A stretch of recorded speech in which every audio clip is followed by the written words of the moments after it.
appreciate you taking the time. You are Dario Amodei, the CEO of Anthropic. Is that right? That's correct, yeah. Great. Well, my first question to you is, why won't you release Anthropic's AI without restrictions to the US government?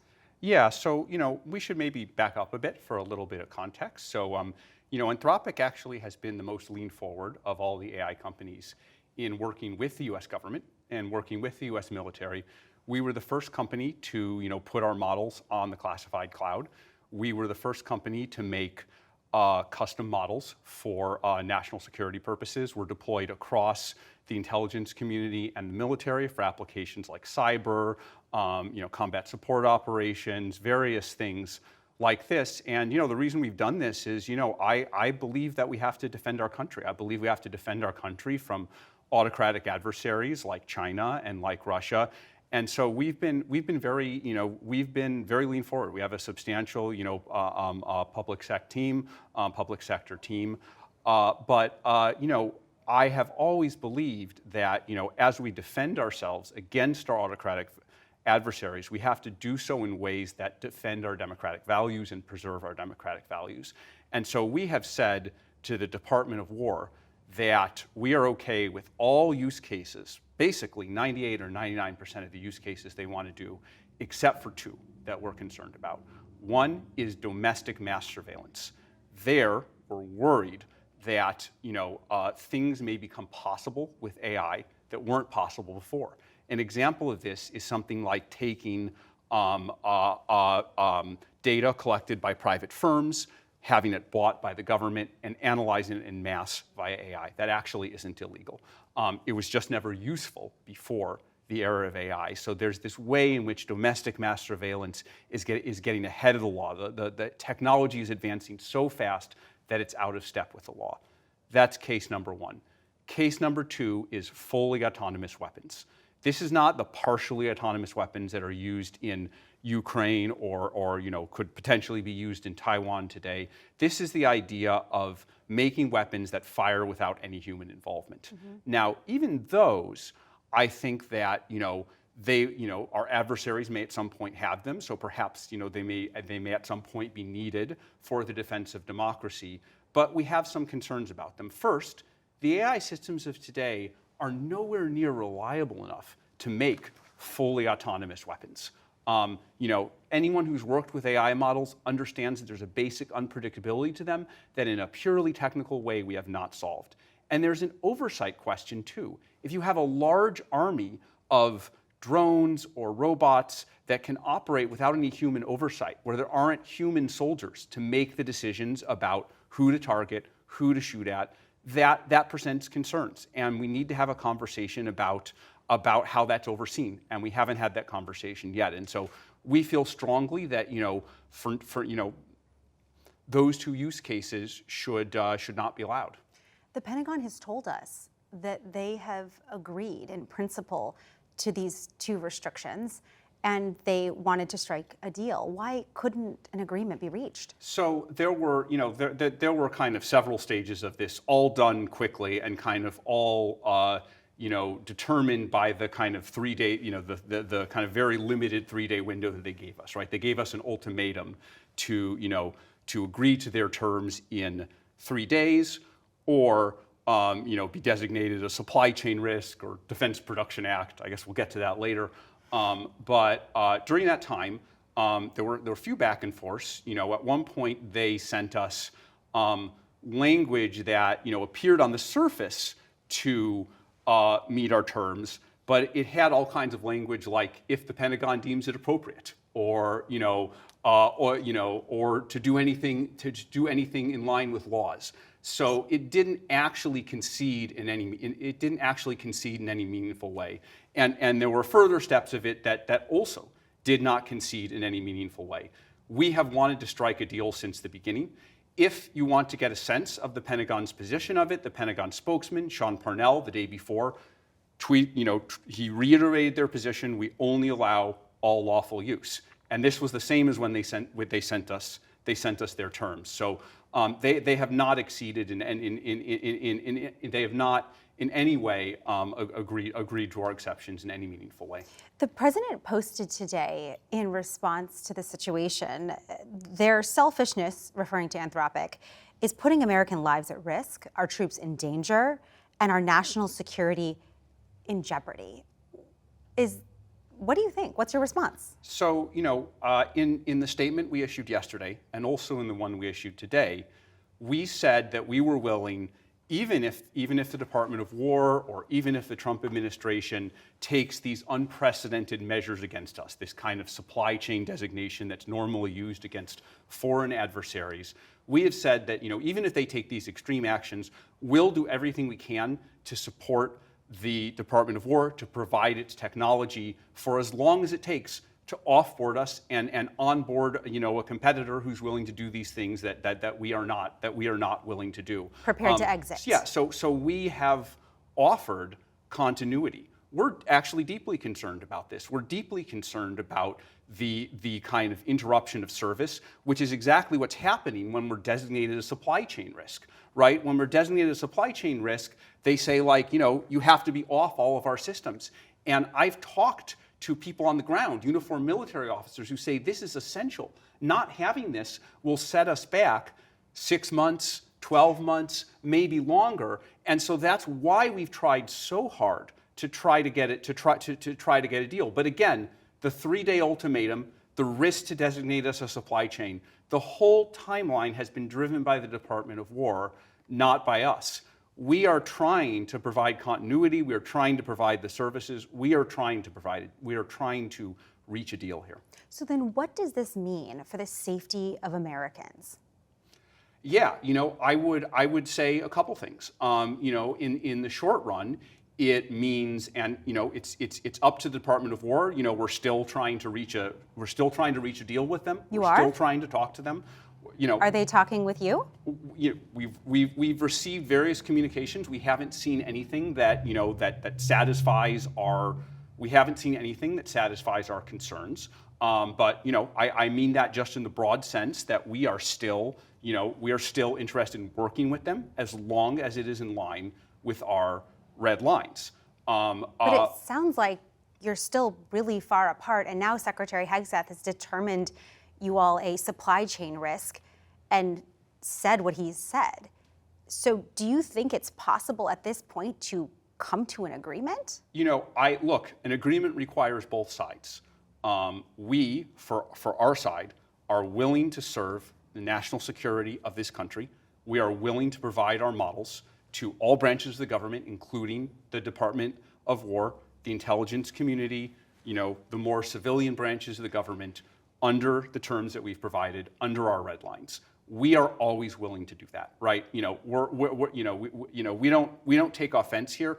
The reason we're providing our technology in this way is that we want to support the national security of the United States. We're not doing it for the sake of Pentagon officials. We're not doing it for the sake of a particular administration. We're doing it because it's good for the national security of the United States, and we're going to continue to do that.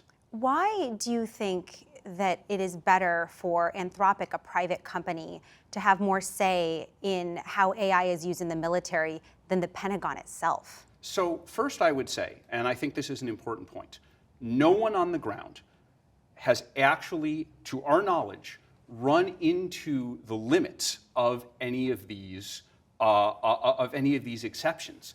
These are 1% of use cases, and ones that we have seen no evidence on the ground have been done. Now again, I can't say what their plans are. That we don't know.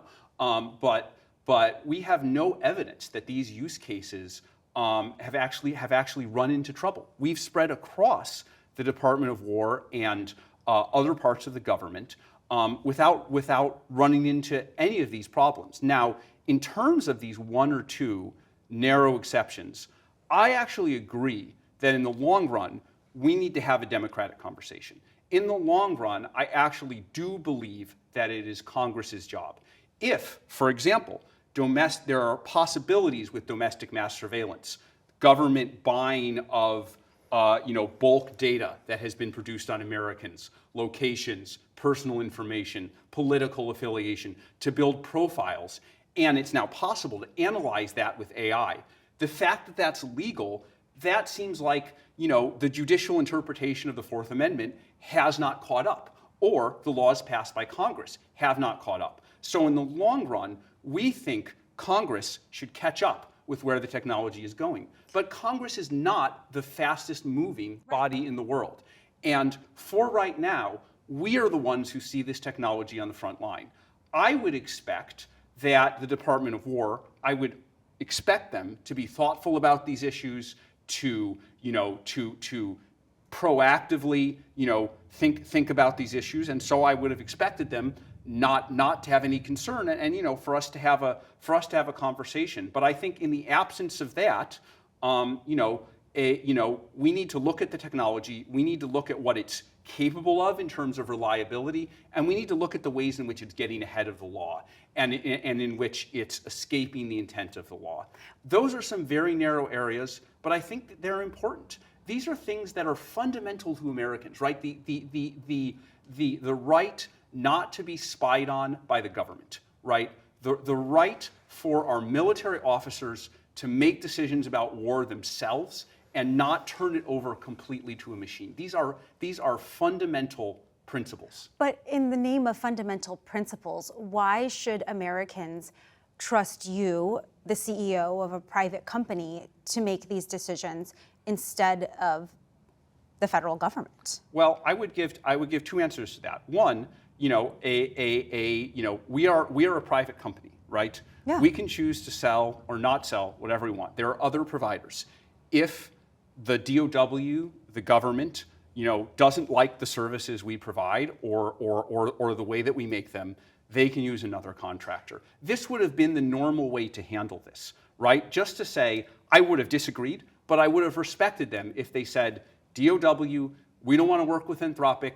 Our principles are not aligned with yours. We're going to go with one of the other models. But they've both extended that to parts of the government beyond the DOW and tried to punitively revoke our contracts beyond DOW.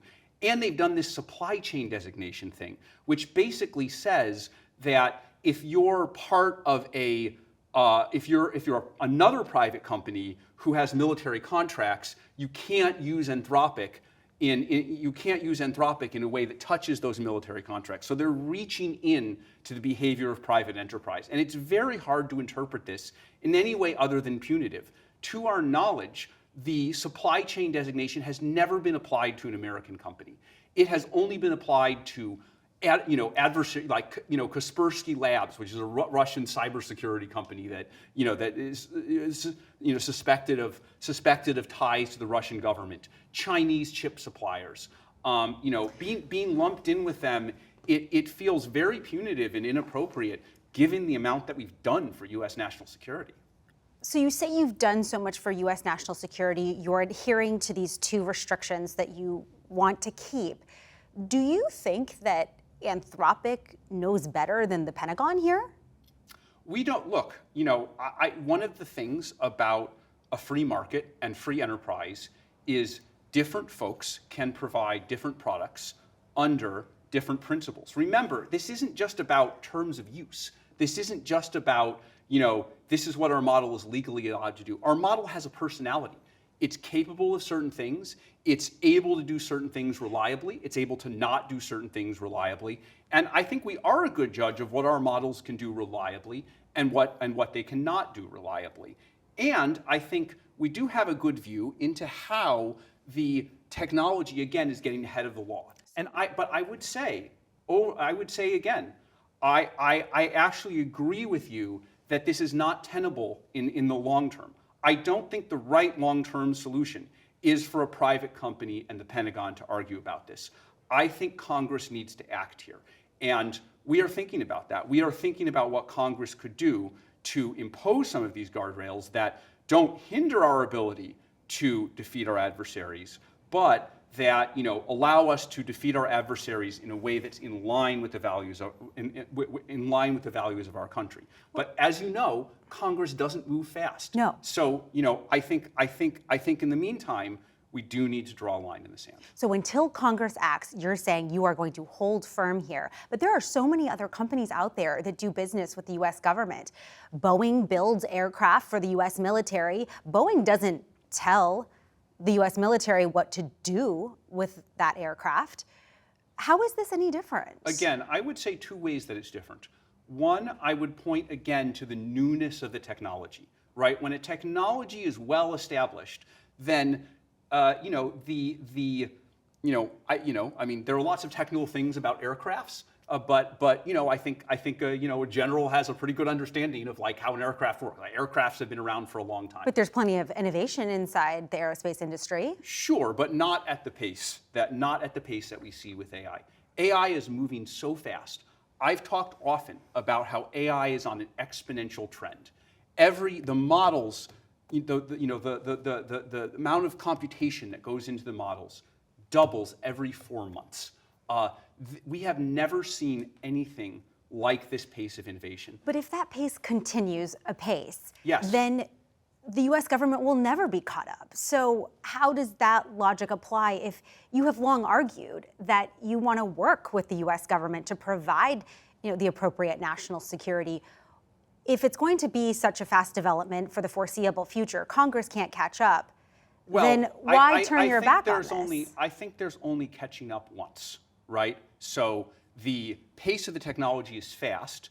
The issues that arise are few, but very important. Again, we only have two of these: domestic mass surveillance, fully autonomous weapons.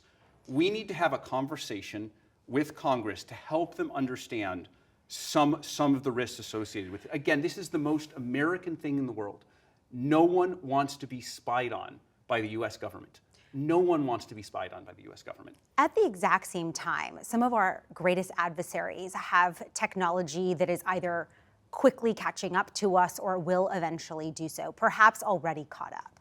And so if our military is critical to defending the American people and critical to our democracy, freedom, the republic, why stay in this position and say, no, we're not going to cooperate? Again, that's an abstract argument, but let's look at the actual two uses. Domestic mass surveillance does not help the U.S. catch up with its adversaries. Domestic mass surveillance is an abuse of the government's authority, even where it's technically legal. So that one we can rule out. Fully autonomous weapons, there I actually am concerned that we may need to keep up. It's not, the technology is not ready. And so we are not, as I said, we are not categorically against fully autonomous weapons. We simply believe that the reliability is not there yet and that we need to have a conversation about oversight. And we have offered to work with the Department of War to help develop these technologies, to prototype them in a sandbox. But they weren't interested in this unless they could do whatever they want right from the beginning. And so, again, we need to balance the existential need. No one has emphasized it more than me, to defeat our adversaries. But we need to fight. We need to fight in the right way. This is like saying there are plenty of countries if our adversaries commit war crimes, shouldn't we commit war crimes as well? I'm not saying this amounts to war crimes. What I'm saying is that the essence of our values is that we have to find a way to win in a way that preserves those values. We can't just be a total race to the bottom. We have to have some principles, and these are very few. This technology can radically accelerate what our military can do. I've talked to admirals, I've talked to generals, I've talked to combatant commanders who say this has revolutionized what we can do. And these are just the very limited use cases we've deployed so far.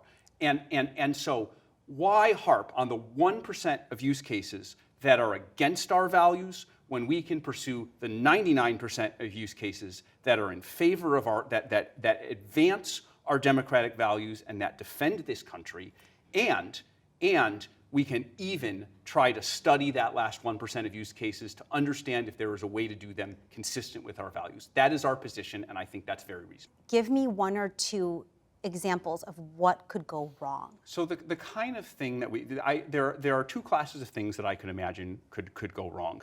One, again, is around this idea of reliability, which is just it targets the wrong person, it shoots a civilian, it doesn't show the judgment that a human soldier would show. Friendly fire or shooting a civilian or just the wrong kind of things. We don't want to sell something that we don't think is reliable, and we don't want to sell something that could get our own people killed or that could get innocent people killed. Second is this question of oversight. If you think about it, human soldiers, there's a whole chain of accountability that assumes a human uses their common sense. Suppose I have an army of 10 million drones, all coordinated by one person or a small set of people.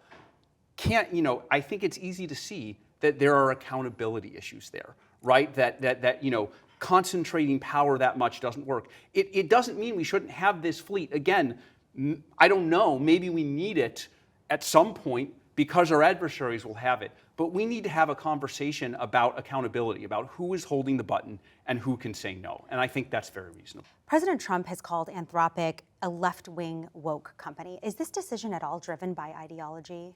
I can't speak for what other parties are doing and what they're doing. But you and here in Anthropic. Yeah, look, we I think have tried to be very neutral.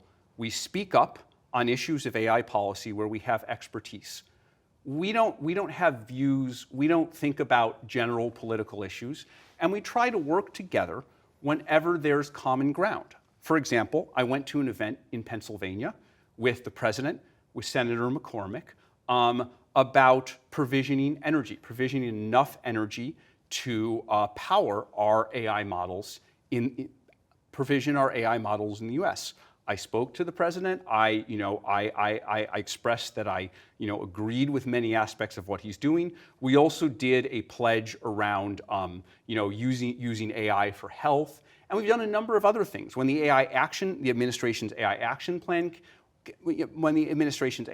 plan came out, we said that there were many, perhaps most aspects of it that we agreed with. So this idea that we've somehow been partisan or that we haven't been even-handed, we've been studiously even-handed.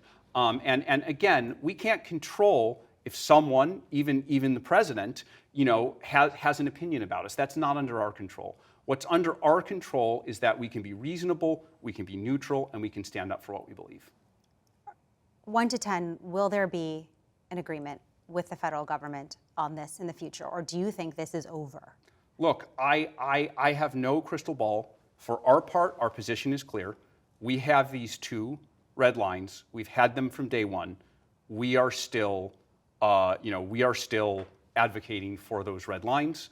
We're not going to move on those red lines. If we can get to the point with the department where we can see things the same way, then perhaps there could be an agreement. For our part, and for the sake of U.S. national security, we continue to want to make this work. Again, it takes two parties to have an agreement.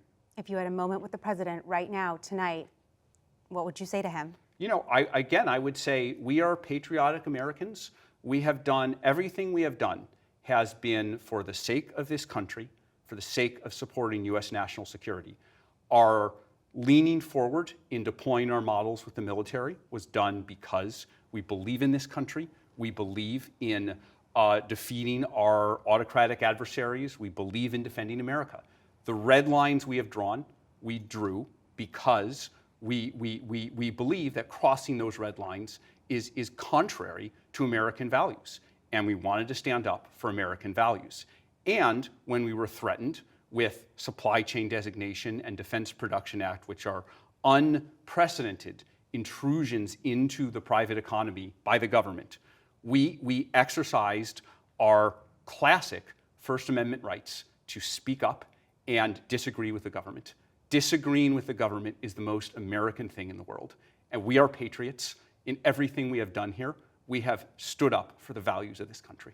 Do you think Anthropic can survive this as a business? When